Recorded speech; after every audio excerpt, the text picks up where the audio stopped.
Good morning. Boy, I tell you, I know you're saying, hey, it's so good that we're back to Monday morning. I know you're saying, gee, we have problems with these weekends. We just want to go back to work. So here we are. Anyway, today we're going to do, I look every morning and we try to find things that might be interesting. Today we're going to talk about dogs in shelters because, there's so many wonderful dogs, cats, you name it, that are just looking for somebody just like you to help them. And, they're the blessed part of our world. And, you're always seeing how wonderful they do with helping people, helping the elderly, helping young, helping handicapped.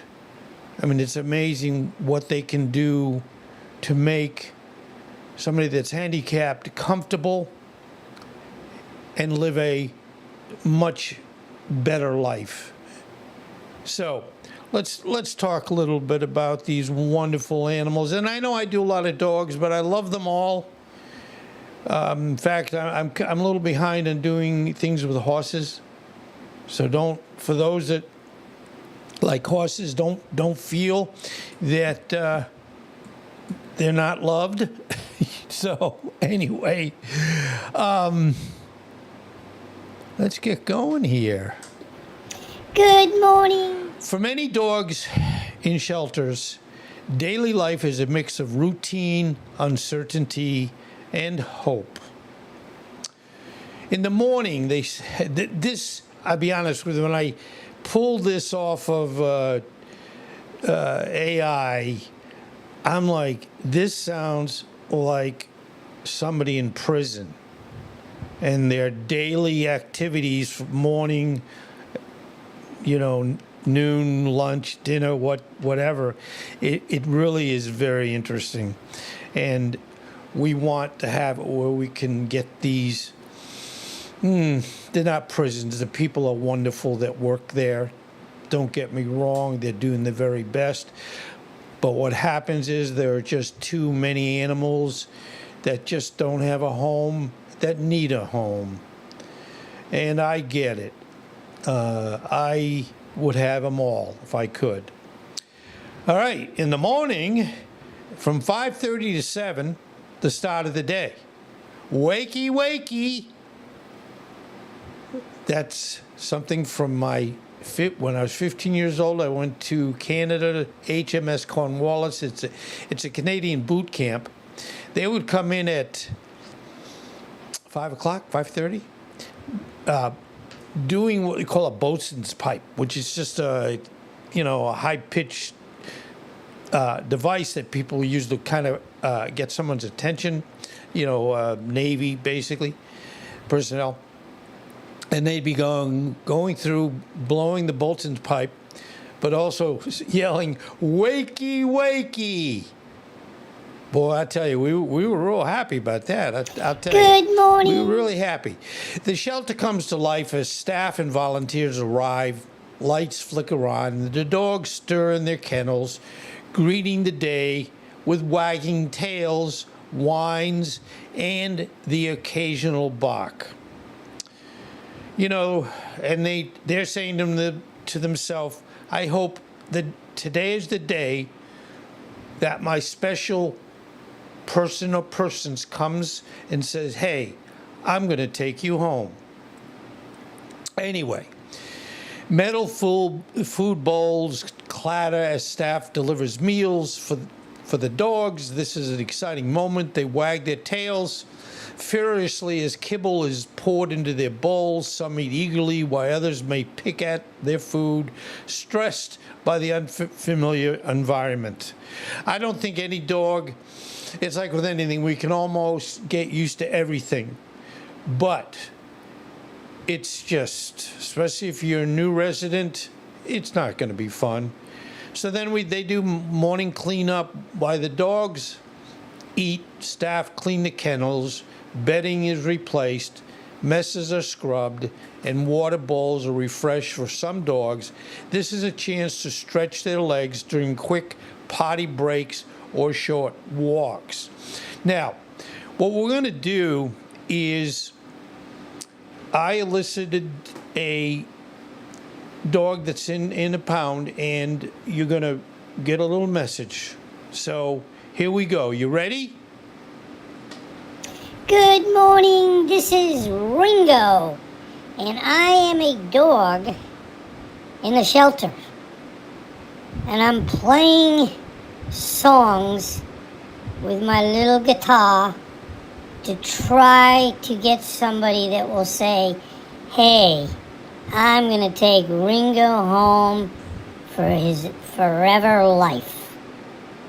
So, thank you for thinking of me, and don't forget, I love you.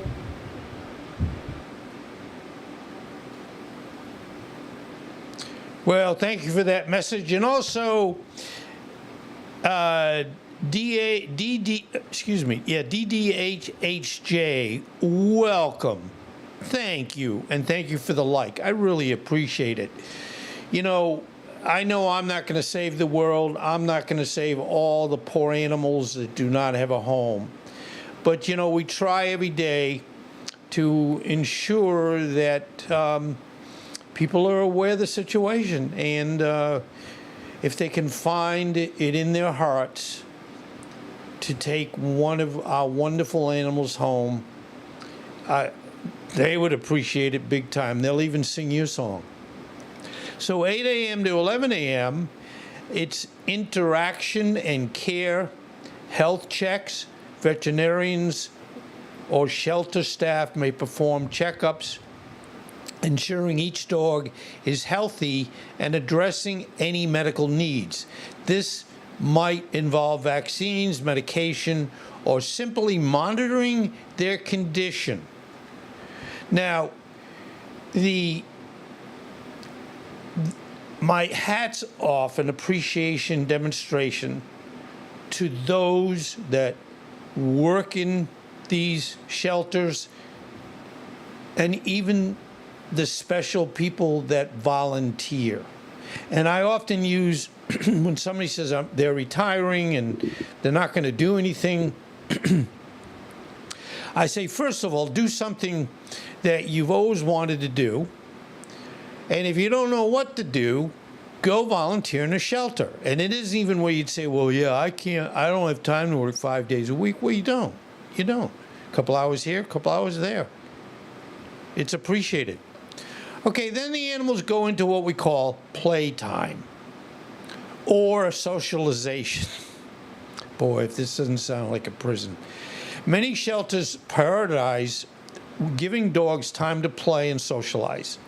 Volunteers might take dogs to outdoor yards for fetch, group play, or one-on-one bonding. These moments are crucial, especially for shy or anxious dogs, as they offer a chance to burn off energy and feel loved. We hope they feel loved, because there's nothing that they have done that would have it where they shouldn't feel loved. We go into the afternoon, and remember, these are the same every day. And animals kind of like to change it up a little bit, but that's not going to happen because everybody has to be on a schedule. In the afternoon from 12 to 2, it's quiet time. Boy, this, again, it sounds like when I was in kindergarten. We had to have sleep time, but anyway. The shelter quiets down during the heat of the day. Many dogs rest in their kennels, lying on donated blankets or curled up on their beds. Some gaze out at passerby, hoping someone will stop and notice them. Others nap soundly, exhausted from play. For a nervous or traumatized dog, this might be a time of pacing or whining as they struggle to adjust to the noisy, unfamiliar environment. staff or volunteers might spend extra time sitting near these dogs, offering calming words of treats. Now we go to the late afternoon, 3 to 5. These are the adoption hours. And that's when Ringo comes out again and keeps singing. But maybe today will be the day. So it's adoption hours and more interaction, meeting potential families. And, you know, I even have a hard time doing this because I don't want any animal to be in a shelter and have it where they go for very long without somebody coming and taking them to their forever home. You know, they're like, oh, and I wish they could talk, and they'd probably say, oh, another day, another not being picked up to go home. The most hopeful part of the day is when visitors arise looking to adopt. And the point I say with Jamie, she's 10. We did pick her up as a puppy 10 years ago. And I keep saying this, when unfortunately if something happens to Jamie, we will adopt. And it will be an elderly dog and hopefully a cat at the same time. So they have, they're with somebody. Dogs may perk up, tails wagging as they hear footsteps approach. For some, this is a moment they've been waiting for, a chance to make a connection that could lead to a forever home.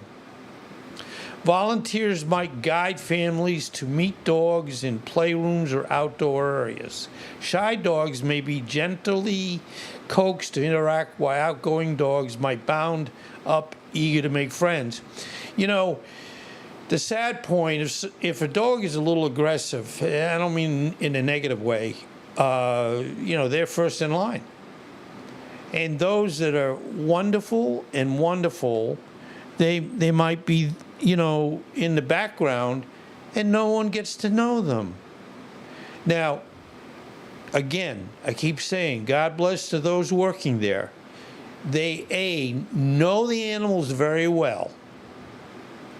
And they're going to do their best to make sure all the dogs are seen. And if someone says, gee, I'm elderly and I can't necessarily take too young a dog, there are so many choices, and those that are in, you hate to say at the end of their life, but, let's say they're 8 years old or 9 years old.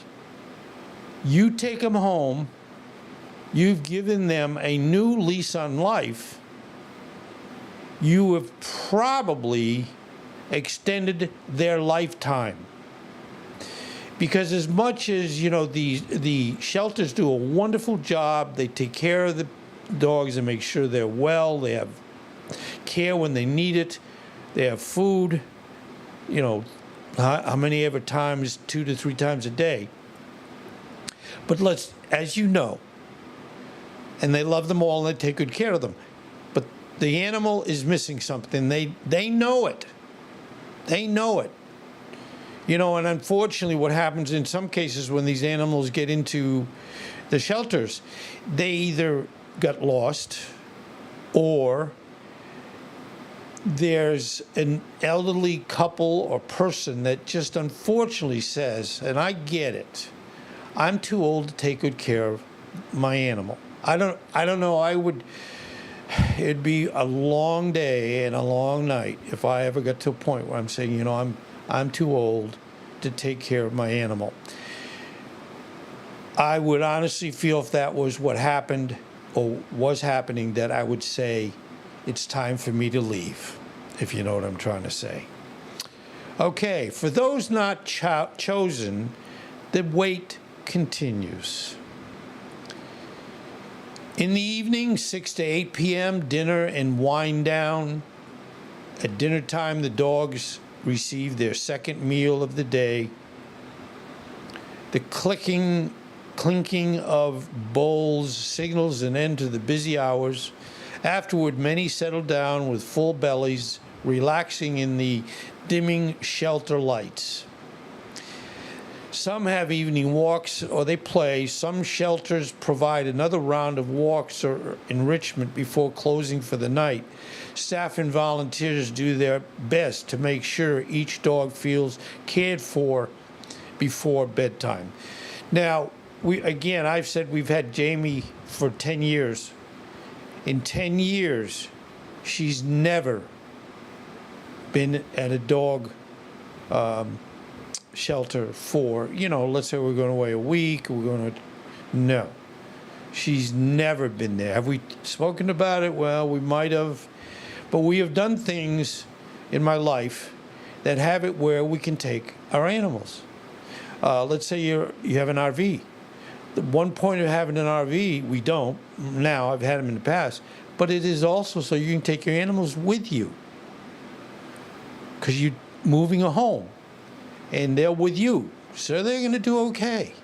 And they realize that, they're on vacation. So, anyway, it doesn't mean, I guess what I'm trying to say, unless you're a jet setter and you're going to Europe all the time, I get it. But, if you're going to do things around here, RVing and boating and so on and so forth, you can take your dog. They love it. Jamie's a Shih Tzu, and she loves the water. She loves going on little outings. I mean, there's nothing where you'd say, they shouldn't have come. Okay, at night, 8 o'clock and onwards, quiet reflection. I guess I'm not sure who's reflecting, but bottom line, if the dog is still there, or the animals are there, they have not found their forever home. So I guess they're reflecting on, and they think more than we will give them credit for. They might say, what did I do wrong? That family I spoke to didn't seem to want to take me home. They're not dumb. They just don't talk, but they're dumb. They're not dumb. They talk with their eyes, their mouth, their nose, their tongues, you name it, their tails. That can tell everything and everything. As the shelter empties of people, silence settles in. The hum of air conditioning or heaters fill the space. Some dogs sleep soundly, dreaming of open fields and loving families. Others lie awake, staring at the kennel door, waiting for the day someone will choose them. For shelters dogs, each day is a mixture of routine and longing. The lucky ones find new homes quickly, while others endure weeks, months, or even years of waiting. Too often I see on YouTube, let's say it's Charlie or Susie. Susie has been, or Charlie, they've been in a shelter for forever. And they get discouraged. Because, the same thing every day where some people come, they look at them, they might pat them. And luckily, again, as I said, the shelter, either volunteers or workers, they know these animals really well. So they can really help to say, what type of dog do you feel, or animal, a cat, that you feel would be good for you? They would say, well, okay, you want a quiet dog, you want a dog that's trained, and you want them at a certain age. We have 28 of those at that level, and we'll go through them. And if you can't spend enough time today, maybe you can come back tomorrow. Despite the challenges, shelter staff and volunteers work tirelessly to provide love, care, and hope until every dog gets the second chance they deserve. So, I hope that's a little bit of encouragement, because a lot of what I do here, it's not for my health. You might say it's for the health of the animals, but I do it just the main point of bringing it to people's attention and saying, hey, we need an animal. And what they do, it's not like, well, we can't afford an animal. And I know dog food's expensive, everything's expensive. And what we do with Jamie, she doesn't eat dog food. And there's nothing wrong with dog food, especially in today's world. 50, 60 years ago, Alpo was a lot of byproducts that weren't really what you consider good. But in today's world, the food you can buy, and I know it's not cheap, but it's good stuff. Farmer's Dog is one. They send it to you fresh. They send it in essence, comes in a refrigerated pack. And it's made specifically for your dog. And we've tried a lot of them. But what it comes down to be honest with you, is 24. That's my wife. She's wonderful. She makes sure Jamie has real food twice a day and treats throughout the day and a special treat at 7:30 at night. I don't want to sound structured, but that's the way it is. But anyway, I want to thank you. And, if you have a chance, your parents have a chance, your cousins, your uncles have a chance, please have them if they're able to do something with animals. And it doesn't even mean they have to adopt one. If they go down and, I'm working. If I wasn't working, you'd find me probably at a shelter every day or every other day. Because, especially when you get to be 75, you've seen a lot, you've done a lot, and you want to basically give back. And giving back to animals is, in my opinion, and I'm going to say God's opinion, extremely wonderful, and it is very much appreciated. So, again, happy holidays today, and thank you so much for being here.